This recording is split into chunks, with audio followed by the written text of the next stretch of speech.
Good Modi Care morning friends. Once again welcome to my channel Why and How Modi Care.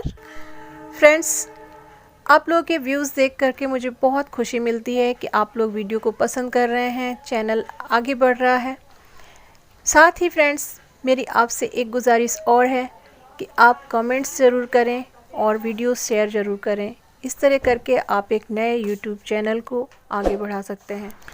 Friends, मैंने कुछ video beauty product के भी डाले हैं जो मैंने लोगों से यूज़ कराए हैं, लेकिन यकीन मानिए कि जिन लोगों ने इंटरनल और एक्सटर्नल दोनों तरीके से प्रोडक्ट यूज़ किया है, इंटरनल इट मीन सप्लीमेंट्स, यानी किसी भी चीज़ की अगर डिफिशियंसी है तो वो अंदर से आपको सही करती है, अंदर से उन चीज़ों की कमी दूर करती है।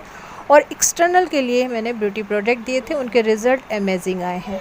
तो फ्रेंड्स, ये एकदम सही चीज़ है कि WHO जो कहता है कि हम लोग तो ये मानते हैं कि अगर हम बीमार नहीं हैं तो इट मीन्स हम स्वस्थ हैं, बट ऐसा नहीं है। हम जब तक मेंटली, फिज़िकली और सोशली रूप से स्वस्थ नहीं होते हैं तब तक हम अपने आप को स्वस्थ नहीं मान सकते हैं।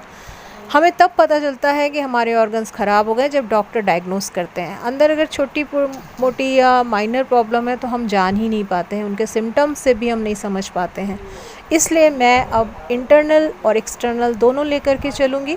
सप्लीमेंट्स पे भी वीडियो हैं और ब्यूटी प्रोडक्ट पे भी वीडियो बनाऊँगी, लेकिन इंटरनल हेल्थ को थोड़ा सा ज़्यादा प्रेफरेंस दीजिए, ताकि अगर आप अंदर से स्वस्थ हैं तो बाहर से हमारी स्किन ऑटोमेटिक ग्लो भी करेगी, ब्राइट भी होगी और किसी तरीके के स्पॉट वगैरह नहीं होंगे।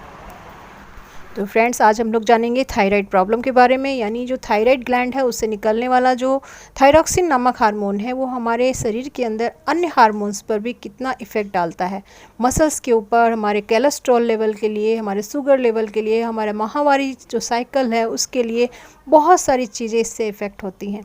तो आगे इस वीडियो में देखते हैं कि क्या क्या थायराइड के बारे में हम आपको शेयर कर सकते हैं। थायराइड जो ग्लैंड है वहीं थायरॉक्सिन नामक हार्मोन रिलीज़ होता है, और ये जो हार्मोन है मेटाबॉलिज्म को बनाए रखने के लिए बहुत महत्वपूर्ण हार्मोन है। जब ये जो हार्मोन थायरॉक्सिन है ये कम बनता है तो इसे हम बोलते हैं हाइपोथायराइडिज्म, और जब ज़्यादा होता है तो हाइपरथायरॉयडिज्म बोलते हैं। थायरॉक्सिन हार्मोन कम रिलीज़ होने से मेटाबॉलिज्म कम होने लगता है और इस कारण वज़न बढ़ने लगता है। चूँकि जो मेटाबॉलिज्म का मतलब हुआ कि हमारी जो पाचन शक्ति है या जो हमारे अंदर जितने भी फंक्शन है वो एक्शन में प्रॉपर नहीं रहते हैं, और इसके कारण जब भी हम कुछ खाते हैं वो अगर सही से पच नहीं पाया तो बस हमारा वेट गेन होने लगता है। लेकिन जब ग्लैंड से अधिक थायरॉक्सिन रिलीज़ होने लगती है, यानी ज़्यादा थायरॉक्सिन बनने लगता है, तो मेटाबॉलिज्म तेज़ हो जाता है, और वो इतना तेज़ हो जाता है कि जो भी हमारा वेट है वो बहुत ज़्यादा तेज़ी से गिरने लगता है। हाइपो में जो मेटाबॉलिज्म है वो वीक होता है और इम्यून सिस्टम भी इसके साथ साथ वीक हो जाता है। चाय, कॉफ़ी, इन चीज़ों से भी बचना चाहिए इसमें। हाइपर में हम जो जितनी भी गरिष्ठ चीज़ें हम हाइपो में अवॉइड करते हैं उन्हें हम यहाँ पर ले सकते हैं, यानी हाइपर के जो पेशेंट है वो थोड़ा सा तला भुना ये सब चीज़ें खा सकते हैं, क्योंकि यहाँ मेटाबॉलिज्म बहुत हाई रहता है, तेज़ी से होता है, यानी हर चीज़ पचने की जो क्रिया है वो बहुत तेज़ होती है। तो जो थायरॉक्सिन है, यानी दो तरीके के जो हार्मोन बनाते हैं थायराइड ग्लैंड, उसमें T3 और T4 है। T3 में 3 मॉलिक्यूल्स होते हैं फ्री आयोडीन के, और T4 में 4 मॉलिक्यूल्स आयोडीन के फ्री होते हैं। T3 को ट्राई आइडोथायरोनिन बोलते हैं और T4 को टेट्रा आइडोथायरोनिन बोलते हैं। ये जो दो हार्मोन्स होते हैं इसमें T4 को ही बेसिकली थायरॉक्सिन कहा जाता है। डायरेक्ट जो दोनों हैं यानी T4 और T3 हार्मोन, इनको डायरेक्टली बॉडी में एक्शन के लिए छोड़ दिया जाता है, और ये जब अपना रिलीज़ होते हैं यानी उसी में अपना घूमते हैं, बॉडी के अंदर अपना काम करते हैं, तो वहाँ पर ब्लड में जैसे ही पहुँचते हैं वहाँ एक प्रोटीन होता है जिसे TBG कहते हैं, थायरॉक्सिन बाइंडिंग ग्लोबुलिन नामक एक हार्मोन होता है। वहाँ पर जब ये मिलते हैं प्रोटीन से तो वो बाइंडिंग फॉर्म में कन्वर्ट हो जाते हैं, और ये पूरी बॉडी में बाइंडिंग फॉर्म में ही काम करते हैं। सिर्फ 0.01% ये फ्री जब भी ज़रूरत होती है बॉडी को, तो 0.01% फ्री फॉर्म में काम करते हैं, और जब ये फिर से पूरी तरीके से ख़त्म हो जाता है और बॉडी को फिर से ज़रूरत होती है तो बाइंडिंग फॉर्म से फिर से फ्री होकर के काम करने लगते हैं, एक्शन में आ जाते हैं। T4 और T3 में T3 आपको एक्टिव फॉर्म में रहता है और T4 इनएक्टिव होता है, बॉडी में जो भी काम करता है, एक्शन जो भी करता है वो T3 करता है। 15% जो T3 है वो डायरेक्टली थायराइड ग्लैंड से आता है और 84 T4 कन्वर्ट होकर के T3 में बदल जाता है। सेकेंड, आप कभी भी जब रिपोर्ट्स होती है तो उसमें T3, T4 और TSH एक होता है हार्मोन। ये क्या होता है, इसको कैसे देख कर के डॉक्टर्स बताते हैं कि हमारा थायराइड बढ़ा है या घटा हुआ है। TSH पूरी तरीके से अगर हम कहें कि कंट्रोलिंग मैकेनिज़्म है तो बिल्कुल सही है, क्योंकि ये इसी के ऊपर डिपेंड करता है हार्मोन्स का बढ़ना या घटना। थायरॉक्सिन के प्रोडक्शन को जो ब्रेन है वो कैसे करता है कि ब्रेन का एक पार्ट होता है हाइपोथैलेमस। हाइपोथैलेमस में एक हार्मोन रिलीज़ होता है, वो होता है TRH यानी थायोनिन रिलीजिंग हार्मोन। जब ये हार्मोन यहाँ से रिलीज़ होता है और वो जाता है पिट्यूटरी ग्लैंड के पीछे, कान के पीछे एक पिट्यूटरी ग्लैंड होती है जिसे हम मास्टर ग्लैंड भी कहते हैं, और ये आकार में मूंगफली जैसी होती है, इससे ज़्यादा बड़ी नहीं होती है। वहाँ पर TRH ऑर्डर देता है पिट्यूटरी को कि यहाँ से TSH को रिलीज़ करो। वहाँ पर जो TSH है वो बनता है और वहाँ से पिट्यूटरी ग्लैंड से रिलीज़ होता है। थायराइड स्टिमुलेटिंग हार्मोन बोलते हैं हम TSH को। TSH जाता है थायराइड ग्लैंड में, वहाँ पर इंस्ट्रक्शन देता है कि T3 और T4 बनाएं, यानी वहाँ पर वो थायराइड ग्लैंड को ऑर्डर देता है कि T3, T4 का प्रोडक्शन स्टार्ट करे। इस तरीके से ये सिस्टम प्रोडक्शन का और रिलीजिंग का चलता रहता है बॉडी के अंदर। लेकिन ये भी आप सोच रहे होंगे कि क्या ये ऐसे बनता रहता है या कैसे क्या होता है कि थायराइड हो जाता है, तो बिल्कुल ऐसे ही नहीं बनता है। मैंने पहले ही बताया कि ये कंट्रोलिंग पावर होता है, कंट्रोलिंग मैनेजमेंट होता है। तो इसके अंतर्गत एक जो इसका प्रक्रिया है, फीडबैक प्रक्रिया होती है, उसको भी हम फीडबैक मैकेनिज़्म के द्वारा ही बताते हैं।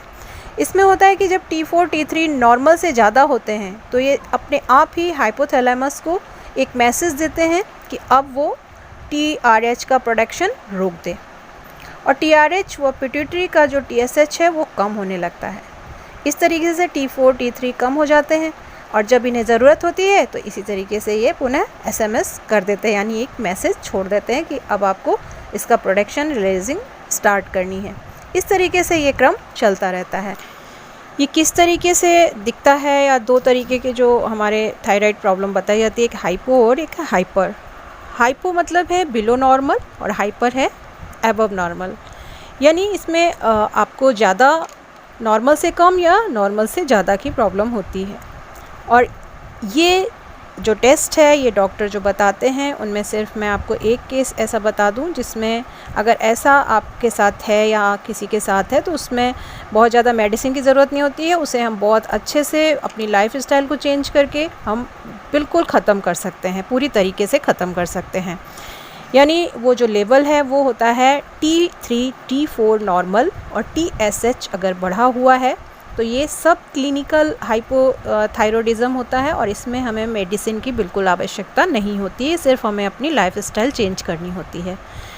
अगर हम हाइपर थायरॉयडिज्म की बात करें, उसमें भी हमें अगर एक कंडीशन है T3, T4 नॉर्मल है और TSH कम है तो इसमें भी हमें मेडिसिन लेने की आवश्यकता नहीं होती है। फ्रेंड्स, अभी तक हम लोगों ने देखा थायराइड क्या है और किस तरीके से काम करता है। अब हम देखते हैं किन कारणों से थायराइड की प्रॉब्लम होती है। फ्रेंड्स, 2006 के पहले अगर देखा जाए तो हमारे पास जो नमक आता था वो आयोडीन फ्री आता था, आयोडीन नहीं होता था उसमें। लेकिन अब जो आता है वो किसी भी कंपनी का, उसमें आयोडीन होता है। लेकिन अगर आपको पता है कि आयोडीन अगर हमारी ज़रूरत से ज़्यादा हो जाता है तो भी हमें थायराइड की प्रॉब्लम हो जाती है, और अगर आयोडीन कम है तो भी हमें थायराइड की प्रॉब्लम हो जाती है। नेक्स्ट है ए की कमी, विटामिन ए की कमी।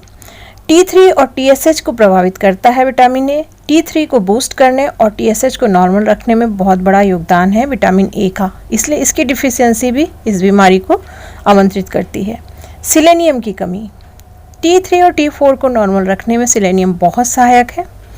महिलाओं में या पुरुषों में स्ट्रेस। देन आयरन की कमी, आयरन एक एंजाइम बनाता है और वो एंजाइम थायराइड हार्मोन बनाने में सहायक होता है। इसलिए आयरन की डिफिशियंसी भी थायराइड होने में बहुत बड़ा कारण होता है।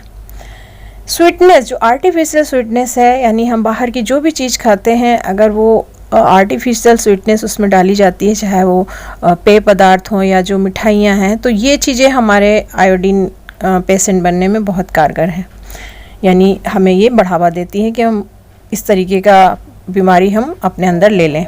टॉक्सिन्स, पेस्टिसाइड्स, केमिकल, अगर ये चीज़ें हमारे अंदर जा रही हैं, जहरीले पदार्थ हमारे अंदर जा रहे हैं, तो नो डाउट थायराइड हमारे हो सकता है। साथ ही जो शरीर में, मैंने आपको पहले भी बताया था कि हार्मोन्स एक दूसरे से जुड़े होते हैं, तो अगर कोई भी हार्मोन इम्बैलेंस है या बिगड़ता है तो ये थायराइड का हार्मोन जो थायरॉक्सिन है वो उसमें भी कहीं ना कहीं इफ़ेक्ट पड़ता है।